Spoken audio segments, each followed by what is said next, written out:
No, my sister, Claire, the one and only Claire. Um, she's 4 years older than me. Not a really big-ish gap, I don't think, if you look at it, but big enough. Her interests were, well, totally different to mine. She was into, when she was younger, she was into her horses and going out with her friends, and then obviously as she got older, it was drinks and boys. I was into the drinks, but never into the others. But we had a close relationship when we were growing up. We really did. You got to remember that there was no computers back then, or none of this. What I'm doing now, it's great. TV had 3 channels, and locked itself off at 11 o'clock. So we used to make our own entertainment, which a lot of the time was like board games, card games, chess, drafts, everything like that. But card games were massive on the agenda because it was cheap.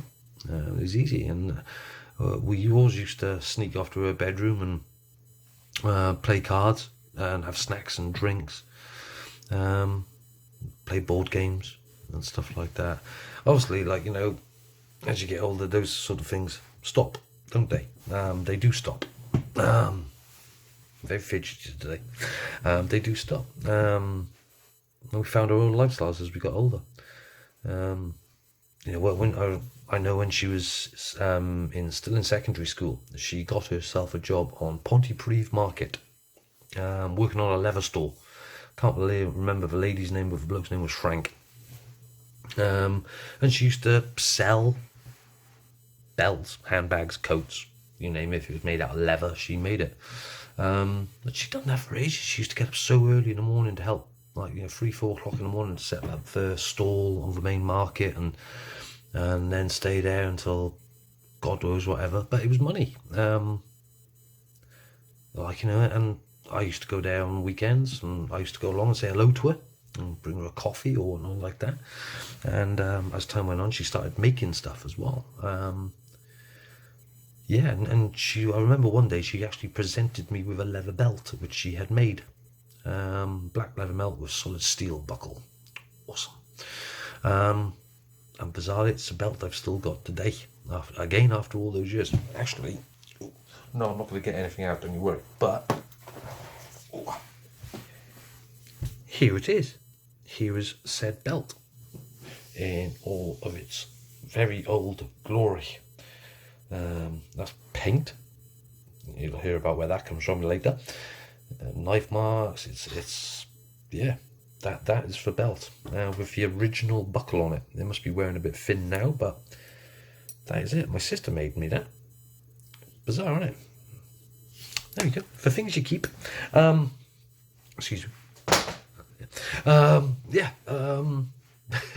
It's bizarre, isn't it? It's the longest piece of clothing I've ever had. Yeah, it's lasted forever, that bloody thing is. I love it. It's great. As she got older, she passed her driving test.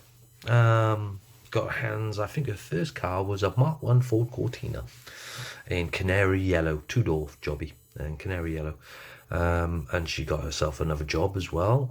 After that, she was waitressing in a local restaurant just up the road. I actually went and eat there once with a mate of mine. Yeah, she gave me free drinks all night, which was cool. A pizza and free drinks, I can't remember. She used to work all the time, all weathers and stuff like that. Harsh weather never really stopped her. Apart from one winter, it was very icy on the road, and she used to come out of her place, go up the road past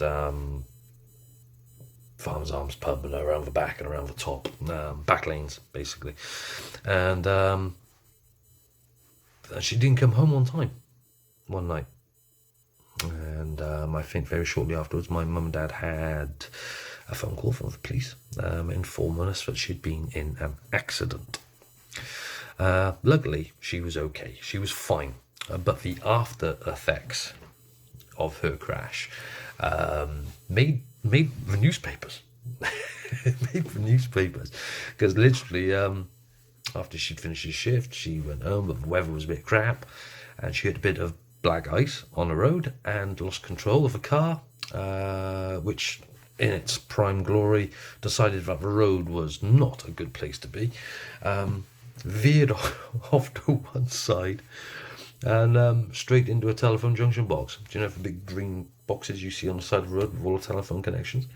And she just plowed straight through it, took it out. And she knocked out an entire estate of phone lines. The whole estate, not just one or two houses, the whole friggin' estate. Good on you, sis. You can't complain there. Yeah, she didn't mess around. Took a couple of days to sort that out, I can tell you. She used to work a lot. She used to work a damn sight a lot. I never seen her really buy anything. But she worked. An ethos which was put into us, like, you know, we've got to work. If you want it, you got to work it. Simple as that.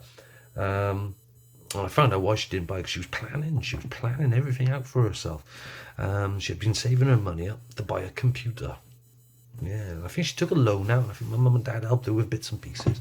But she ended up with this computer. You know, it's the size of a tank, basically, on your desk. The old ones, like, you know, just black screen with green numbers on. And she got herself a printer and a dictaphone and stuff like that. And it's just like, they were, you know, bloody expensive things back then. At the age of 17, Claire set up her own business. Yeah, secretarial services, I think she called herself, eventually. I don't know if that was right. And she started work as a typist, as a secretary, work for anyone who wanted work done. She started off working for students, doing CVs and, like, you know, and stuff like that. And small businesses, just filing and dictaphone stuff. And then she entered or I don't know if you get entered or if you enter, or, you know, someone else does it for you, but the Princess Trust Award, which for small businesses, and help them get their feet on the ground. It was like, you know, it was like a running competition with a nice cash bonus for whoever won, basically. Claire won it. Yeah, Claire won it in the first year. Like, you know, it was mad. With his pictures of her being presented by Princess Margaret, I think it was. Could be wrong. But anyway, the cash bonus, and she had this, but suddenly then it went from, like, you know, students and bits and pieces. She started having doctors and lawyers and stuff giving her a shout, and she used to be doing, because she was bloody good at what she did. Like, you know, she's a speed typist. Like me, I'm like two fingers and, like, yeah, guess what I'm doing. Hers was like she's mad as that, and like she got herself more computers, better computers, you know, and she was mad with it. At such a young age, she had her head screwed on so tightly. She knew what she wanted to do there, and she knew what she wanted, and she wanted it. She'd go and get it. It might have taken over a long time to do, but it would have done. When she turned 18, we had a big party in the house. We had a marquee. My dad pulled a few strings with people he knew in Brains Brewery when he used to work up there for the engineering. He got big flagons of beer and stuff like that. Brains beer, which is lush, by the way. And basically everyone in the street of the estate turned up. We had music playing all day. I had loads of drinks. It was great. I got absolutely hammered. It was great. But that was good. You know, it was good. And a little business went from strength to strength, and so did the customer base. She had a nice little earner with a surgeon, doing all his medical stuff and all that sort of stuff. But like, you know, and he bogged off to London. The surgeon did. And several years later, after doing all this, Claire actually went to London as well. And she moved to, she left her little business behind, and she moved to London, and she lived in Hammersmith Hospital, in the dorms there. Well, I don't know if it was dorms, it was single rooms and stuff like that. And her room overlooked the prison, Hammersmith prison there. And I went up to see her when I was about 14, I think. Stayed for a weekend with her, and like, you know, if you went to her window of her room, which overlooked the prison, and waved, like, they can't, you couldn't see them, but you could see the windows and stuff like that. And if you waved, because of inmates knew it was all nurses, loads of hands came out. They didn't know they were waving at a 14-year-old boy. It didn't matter. But again, it was quite fascinating to watch. And she showed me around London. I went out to Camden Market, which is where my love of hats came from. Bizarrely, I did have a love of hats. I bought a fedora on Camden Market, grey felt one, and wore it for many a year, I can tell you. But it was cool, and she met me there by the train station, and she showed me around, and but it was it was cool. It was and it was really good. We went to see a film, Colour of Money, Tom Cruise. I know that. We went to see Tom Cruise. And then she went off again. after a year in London, she thought, I don't know for this. I'm working with surgeons and stuff. Sod it, I'm going to travel around the world. And she did.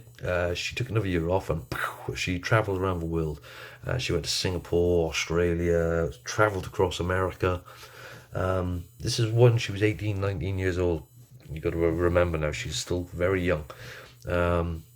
When she was there, she was working with a surgeon she knew in London, and she was money. She went swimming off the Great Barrier Reef. Mad as hell. She'd done so much in such a short space of time. And I know she came back from America, and she bought me back a boombox, big stereo, with a whopping 6-band graphic equalizer and twin deck with radios and stuff like that. I've still got it up in the attic, and it still bloody works. I keep a lot of stuff, don't I? Yeah. And she carted that across America just for me. Bizarre. When she came back then, she settled back home. And she got all her contacts from working in London and stuff like that. And everything was done. She wanted it. She done it, which was cool. It was really cool. She was a very successful young lady. She knew exactly what she wanted.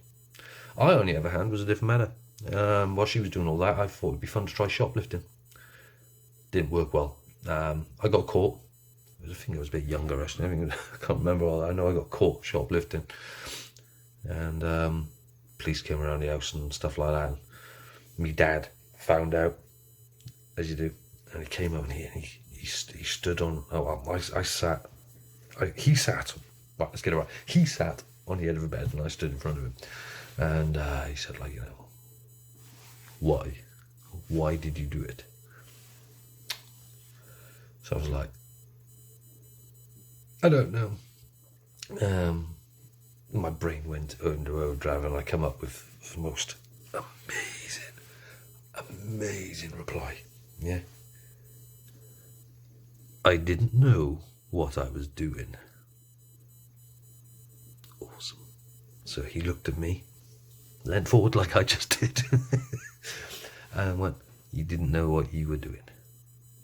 So that's right, yeah, awesome reply. Now what are you going to do about that, eh? Hey. So he grabbed me by the throat, pinned me to the wall, and beat the shit out of me. Bit harsh, you may think. Personally, I don't think it was. Not at the time. My mum wasn't too pleased with a few bruises I acquired. But in all honesty, before anybody gets on their high horse and says, oh, I shouldn't hit your children, I done a crime.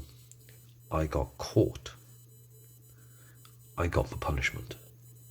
And let me tell you something. I never did it again. Never. And I never once, looked at my dad thinking, you bastard. No, I got caught and I got done. And that's the way it goes. Hey ho.